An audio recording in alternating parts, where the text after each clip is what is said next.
Hello everyone, welcome back to my YouTube channel. Hi guys, so I'm back again and today aku mau ngasih tahu sedikit tips untuk teman-teman yang mau magang. Kayak kemarin tuh banyak banget yang nanya aku, tipsnya gimana ya kak biar bisa lolos atau biar bisa diterima gitu.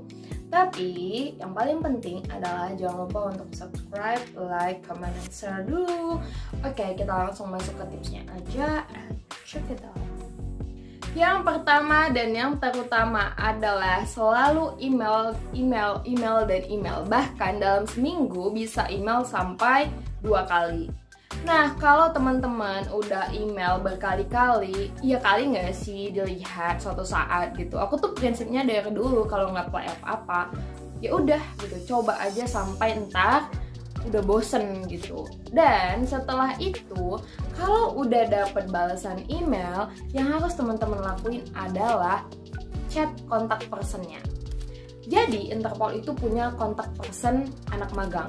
Nah, make sure kalian itu chat dan nanyanya kalau kalian itu ingin magang, apply magang gitu. Pokoknya jelas isinya dengan format ya kayak biasa lah gitu, kayak selamat pagi, isi chatnya itu apa, dan kita bisa ngasih tahu juga kalau kita mau apply magang, dan data-data dan dokumennya adalah ini gitu. Langsung aja kayak gitu, nggak usah tanya lagi kayak yang selanjutnya apa ya kak gitu. Yang kedua adalah, dan ingat chatnya itu di jam kerja udah pada tahu, jam 8 sampai jam 4.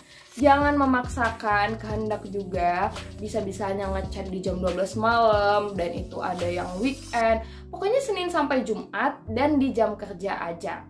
Biar si kontak personnya nggak membuat kalian itu lama gitu untuk diterima.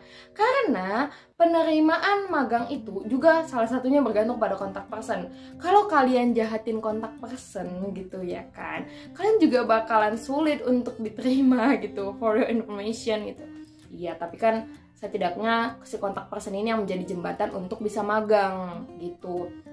Nah, yang ketiga adalah pastikan dulu kalian itu online apa offline magangnya. Karena banyak banget yang salah kaprah dengan istilah magang Interpol di sana. Karena banyak yang rasa itu offline, ternyata banyak juga yang dijadiin WFH dulu baru masuk offline. Nah, cara untuk membuat kalian itu bisa magang offline adalah yang pertama, pastikan dulu, tanya dulu ke kontak personnya. Bisa nggak kak saya apply untuk magang offline yang dimulai di periode ini gitu. Jadi tetap sopan, ramah, dan santun. Nah, nanti si kontak personnya akan ngecek data-data anak magang dan data-data anak yang mau magang. Jadi setiap bulan itu kayaknya tuh pasti ada yang selalu keluar dan selesai magang.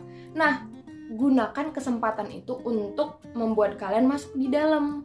Nah, kalau misalnya kalian udah diberikan kesempatan untuk magang offline, kalian juga nggak boleh yang kayak lost sama kontak personnya. Karena kontak personnya ini adalah orang yang akan menjadi ya semacam apa ya, mereka tuh akan jadi tour guide-nya kita gitu. Nah, terus apa lagi ya? Nah, yang selanjutnya adalah kalau ngechat kontak person udah bagus dan sopan, santun, dan semuanya, yang kalian harus pastikan adalah menanyakan kembali kesediaan dari si kontak person untuk ya spill dikit gitu lah, kayak tanya gitu. Pokoknya tuh tetap kayak jalin komunikasi gitu, jangan yang kayak buat annoying aja gitu. Dan setelah itu nanti bakalan ya bisa kalian masuk di grupnya WFH dulu. Nah, di grup WFH biasanya koordinator magang itu dari pihak Interpolnya akan mengirimkan informasi kalau Interpol membutuhkan anak magang yang offline. Nah, kalian memanfaatkan kesempatan itu dengan list nama. Pokoknya selalu pantengin WA kalian, dan itu hal yang paling penting untuk menjadi seorang anak magang di sana karena kalian harus fast respon. So, kalau kalian fast respon, tentu akan banyak informasi yang nggak akan kelewatan. Tahu-tahu dibutuhin 3 orang dan kalian itu nggak fast respon, ya mohon maaf gitu ya kan. Kayak sulit juga nggak sih untuk ya Interpol yang ngelihat kalian gitu kan. Nah, setelah itu apalagi ya? Udah sih.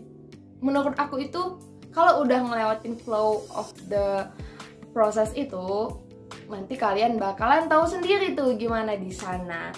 Dan untuk kalian yang mau magang offline, tentunya akan ada interview terlebih dahulu. Interviewnya nggak sulit dan juga nggak gampang.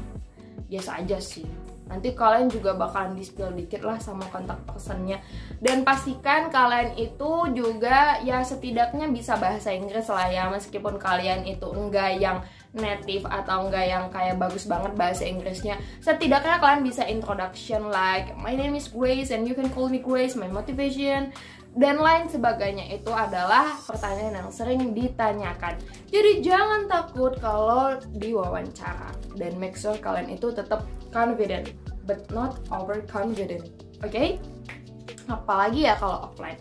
Offline itu yang paling penting itu kalian juga harus pahami aturan, terus juga tanya sama kontak personnya gitu. Kalau ada yang nggak diketahui, jangan tanya ke koordinatornya langsung sih. Lebih baik itu tanya ke kontak person sebelumnya. Pokoknya kalian itu harus menjaga hubungan yang baik dengan si kontak person. Kalau hubungannya udah nggak baik, kayaknya agak sulit sih untuk nanya apa-apa. Dan kalau bisa, ketika kalian udah diterima magang secara offline, maka hal yang kalian harus lakukan adalah berterima kasih kepada kontak person serta koordinator magang yang telah menginterview kalian. Karena itu penting banget ya, manner itu sangat penting.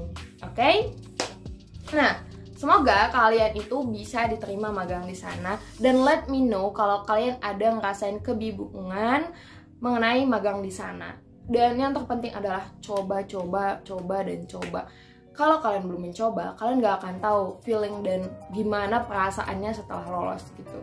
Dan kalaupun misalnya gagal atau nggak dilihat emailnya, suatu saat kalian juga bakalan ngerasa kalau mungkin ada tempat lain yang bakalan menerima kalian yang mungkin lebih baik lagi ataupun yang lebih bagus daripada apa yang kalian pikirkan.